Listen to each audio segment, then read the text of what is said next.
Hello, welcome to all of you and welcome to our podcast. We are all fine, an acronym for flawed, insecure, nervous and emotional. I'm Heidi and today I want to talk about something that quietly transforms the way we relate to ourselves, and that is developing your own internal counsellor. It's not about replacing the support you get from therapy. It's about cultivating an inner voice that meets you with steadiness, compassion and lots of clarity, especially in those moments where you usually turn to someone else for reassurance. Now, many people come to therapy because they feel lost in their thoughts, overwhelmed by their emotions, or maybe unsure of what they truly need. There's usually something called incongruence going on in clients when they present for therapy. But that incongruence means there's something not quite fitting. Think of a jigsaw, just not quite going into place. You've got the wrong piece in the wrong space. And many people don't know what that's about, but they get that feeling. And one of the most powerful parts of the therapeutic process is learning how you as a client can eventually turn inward and become a source of support for yourself. So today we're going to be exploring how to access that inner guidance, that part of you that knows how to listen, knows how to slow things down, and knows how to care for yourself gently and wisely. Make yourself comfortable.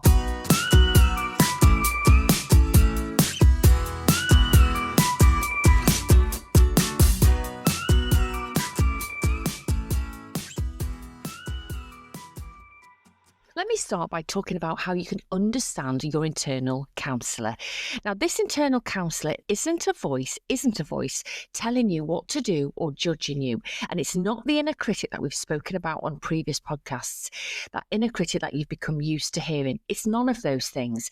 Instead, it's the part of you that can observe without reacting.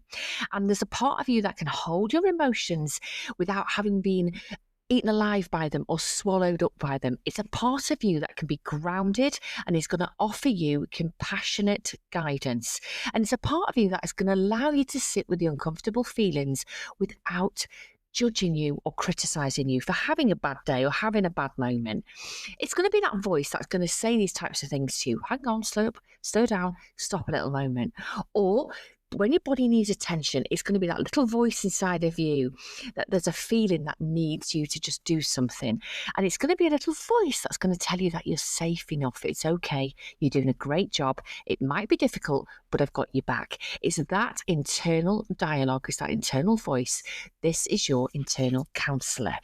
And it often gets quite quiet because the louder parts, you know these, the anxious part, the overwhelmed part, the perfectionist part, the part frightened of letting people down is going to drown it out. Those voices are always going to be louder, aren't they?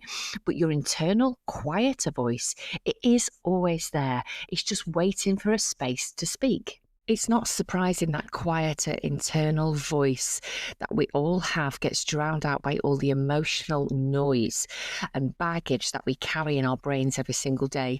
We all have a harsh inner critic, and we'd have internalized messages from childhood, from people around us who would have made us feel less than or one down, inadequate. You know your internal critic and the messages it tells you. It'll be things like you're not good enough, you could have done better. And when that voice is loud, there's absolutely no room for compassion, and you're just going to lose your smaller, quieter internal counsellor.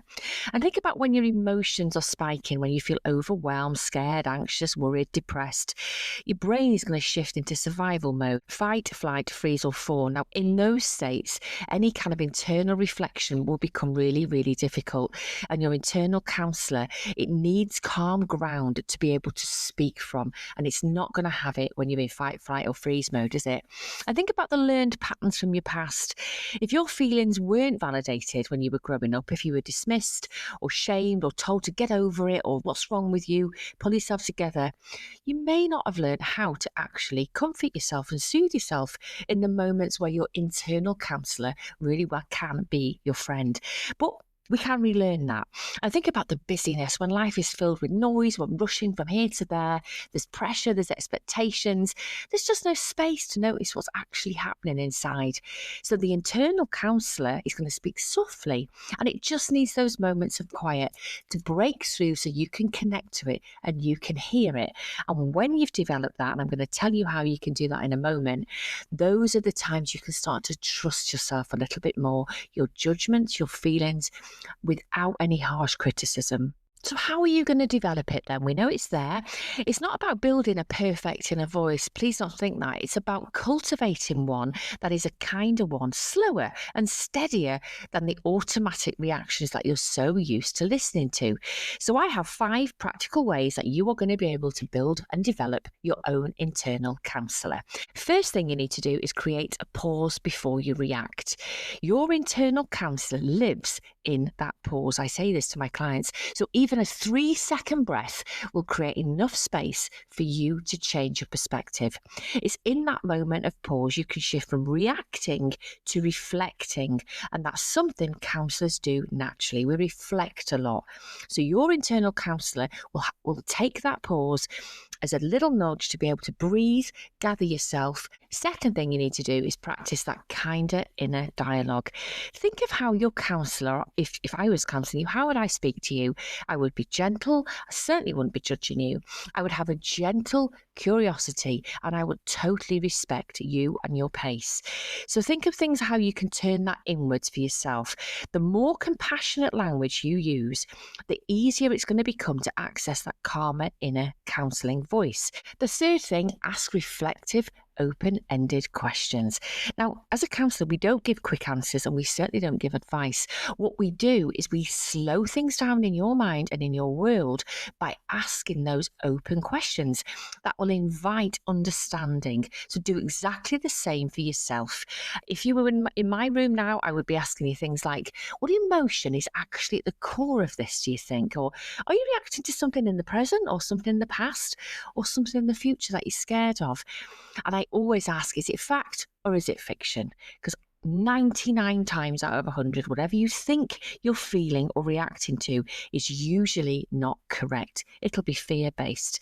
So start taking what a counsellor would do and ask some gentle, open questions just to be curious about what's going on. That reflection will bring you clarity and will soften any kind of reaction. My 4th suggestion is to build that emotional awareness a little bit at a time. You're in no rush. It's like counselling. People come for an hour, maybe for 6, 12, 15 sessions. So things do take time to progress. Counselling is a process. And I want you to think of this as the same thing. You don't need to analyse every single feeling. Simply practice noticing. Practice being, not doing. And check in with yourself at natural pauses in the day. I encourage clients to do this. Maybe this is called habit stacking. So maybe when you wake up in the morning, you're brushing your teeth, you're going for a coffee break, you're eating a sandwich, taking the dog for a walk, you're on the way to the gym. Just take a few moments and just habit stack. Right, I'm going to pause. I'm going to check in with what's going on. What is my internal counsellor saying to me right now? Doing this, taking the time, having the patience will help you tune into your inner world instead of pushing it aside. All of what I'm suggesting here takes practice. And the 5th thing, always offer yourself the kindness that you offer other people. Many people are far more compassionate to others than they are to themselves. So your internal counsellor will grow stronger when you soften your own expectations, speak gently and kindly to yourself, allow space for mistakes, and treat yourself with the same level of care that you'd naturally give somebody you love, a person, a pet, whoever. This is one of the most healing shifts people make in therapy when they turn their kindness inward. You deserve it. Every moment, we all know how horribly busy and how horribly stressful life can be. If you can just gently awaken and invite. So there are my 5 counsellor-informed, psychotherapy-informed tips I use with clients all the time. They're very successful. Practice, practice, practice. Be kind to yourself. This is a process. We are just awakening your internal counsellor because they're already there. But what I will say is there are going to be days when you can't access that voice, when your anxiety and your stress is so loud it's taking over your body and flooding your nervous system. Now, that doesn't mean that your internal counsellor has disappeared and they are not there. It simply means you're overwhelmed.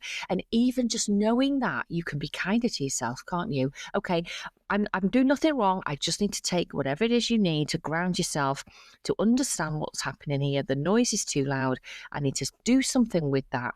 And sometimes the most fantastically powerful therapeutic thing you can do is simply acknowledging that you're struggling.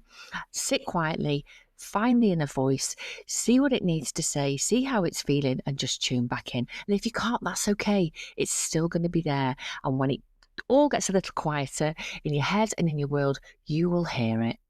Before we bring today's episode to a close, I'm going to share a grounding exercise that you can practice. It's a gentle way to connect with your internal counsellor and build up that voice we've been talking about. Think of this like a little internal conversation check-in. First thing you do is you pause, just take one slow breath, then name your feeling. Are you feeling anxious, sad, unsure, overwhelmed? Then acknowledge it. No judgment, acknowledge it. Then ask yourself a compassionate question. So what do I need to do right now? What do I need? And then listen without rushing. Your answer may come quietly, a word, an image, or even a sense of something that is going to help you. This is your internal counsellor in action. And all of those 5 things there, I do every day in my counselling practice with every single one of my clients. I pause with them, I listen, I name what they're feeling, I acknowledge it, I'll ask them a compassionate question to encourage further reflection and curiosity, and I listen without fixing a thing. That's exactly what I'm going to encourage you to do. Thank you so much for spending your time with me today. I hope the ideas we've explored have given you something meaningful to reflect on as you move through your week. And as always, be kind to yourself as you take in anything that might have touched you in a way today. Please, if you have, share your reflections or ask me anything, any questions. You can email me at HeidiWeAreAllFine@gmail.com. I always love hearing from you. And thank you for the emails I received last week. They've all been replied to. I'll reply to every single one. And if you found today's episode meaningful, I really hope you have, please follow me and follow my podcast and leave a review or share it with somebody who might benefit. Next week, we're turning inward once again. It's going to be episode 40, but in a slightly different way. I'll be guiding you through the art of hearing yourself, not just noticing your emotions, but truly understanding what they're trying to show you. If you've ever felt disconnected from your feelings or you struggle to make sense of what's happening inside, this episode will help you tune in with more compassion and clarity. So join me next week as we explore emotional self-awareness and how to connect and reconnect with your own inner voice. I'll see you then. Have a fantastic week, whatever it's got in store for you. Look after yourselves. And until then, take gentle care. Remember that wise inner voice is already there. You're just learning how to hear it. We are all flawed, insecure, nervous, and emotional. But always remember this: be yourself. You are no one else. Until next time. See you soon.